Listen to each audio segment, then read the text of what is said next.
payer dans la rue avec, hein, un commerçant. Non, parce que si vous voulez scinder le Bitcoin, scinder le Bitcoin, comment on fait pour scinder du Bitcoin si on passe pas par des plateformes d'échange et pour payer la valeur de 2 € en Bitcoin ou un paquet de cigarettes? Alors, Tom, on fait pour s'en servir de monnaie. Quand je vous dis que vous n'avez pas étudié le sujet, alors, Tom, ça veut dire que pour une transaction, pour acheter les échos à 3,20 €, il va y avoir quelqu'un qui va valider la transaction derrière. Ou Lightning. Ça va être ça. Comment ça? Tu sais que Seb et moi, là, on peut s'envoyer 20 satoshis, ça va prendre 2 secondes et ça nous aura coûté 0. Et vous passez par quoi alors? Ça s'appelle du pair à pair en fait, c'est le principe du Bitcoin. Et c'est validé de quelle façon?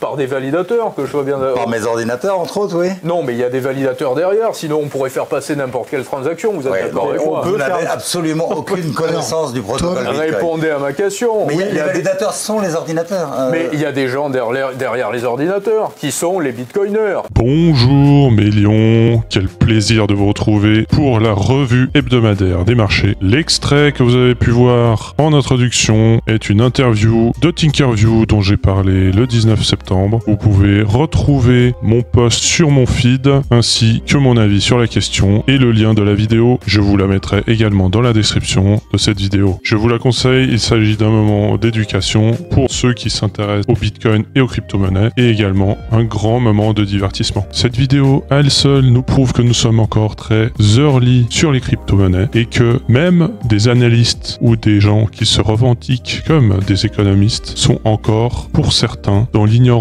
totale des crypto-monnaies et du Bitcoin. Petit message à mes lions qui sont anglophones, j'ai testé les sous-titres automatiques de YouTube et il ressort qu'ils sont d'excellente qualité. Je vais donc me permettre de ne plus m'embêter à faire des sous-titres moi-même. Cela me prend énormément de temps, environ 3 à 4 heures pour une vidéo de 10 minutes. J'espère que vous comprendrez mes lions. Cela me permettra de faire plus de vidéos, plus de contenu, sans avoir cette friction au niveau des sous-titres. Et évidemment, si un terme a été mal traduit ou incompris, les commentaires sont là pour ça. Je réponds à tous les commentaires. Merci pour votre compréhension, mes lions. La Fed a enfin baissé ses taux. C'était la news de la semaine. J'en ai beaucoup parlé sur Twitter. La Fed est donc passée de 5,5% à 5%. Pour la petite anecdote, je vous ai posté un trade que j'ai pris pendant la news. Il est important de garder à l'esprit que le trading de news est extrêmement risqué et dangereux pour votre capital, que cela a été fait dans les règles de l'art, si je puis dire, c'est-à-dire dans les règles de la protection de mon capital, du sizing et du money management en fonction de la situation et de la volatilité qui était attendue pour cette situation, que mon capital n'a pas été mis en danger. Donc j'ai absolument pas tenté un coup du siècle dans ce trade, c'était un simple risk-reward de 2 comme d'habitude. La décision de la Fed qui évidemment n'avantage pas le dollar qui reste collé au bas de son range court et moyen terme. A contrario, cela profite énormément à l'or qui nous fait un plus 1,72% en une semaine. Cette performance est à mettre en perspective avec par exemple le SP500 qui nous a fait un plus 1,56% et le Nasdaq qui nous a quasiment fait un plus 2%. Rendez-vous bien compte donc de la performance incroyable que l'or nous a fait. Le Russell 2000 donc, les moyennes et les petites capitalisations américaines nous a fait un plus 2,37%, témoignant ainsi de l'intérêt des risk on pour les investisseurs. Le crypto fear and greed qui repasse en neutre, cela faisait un bon bout de temps que nous étions dans la peur et progression sur la semaine est assez incroyable sur les cryptos avec notamment la crypto qui a fait parler cette semaine, le Tao qui affiche un plus 46% sur la semaine. J'ai notamment fait un post il y a 2 jours au sujet de Tao en revenant sur mon analyse du 2 juillet dans laquelle je vous avais partagé une trendline baissière ainsi qu'une analyse sur le meilleur moment à mes yeux pour acheter. Voici le graphique 80 jours après mon analyse avec le petit rond jaune si vous aviez exactement respecté l'analyse avec une performance de plus 109% au moment de ce tweet et une performance de plus 136% à l'heure à laquelle j'enregistre cette vidéo. Le Bitcoin qui s'est logiquement heurté à la résistance dont je vous ai parlé ces derniers jours, c'est-à-dire les 64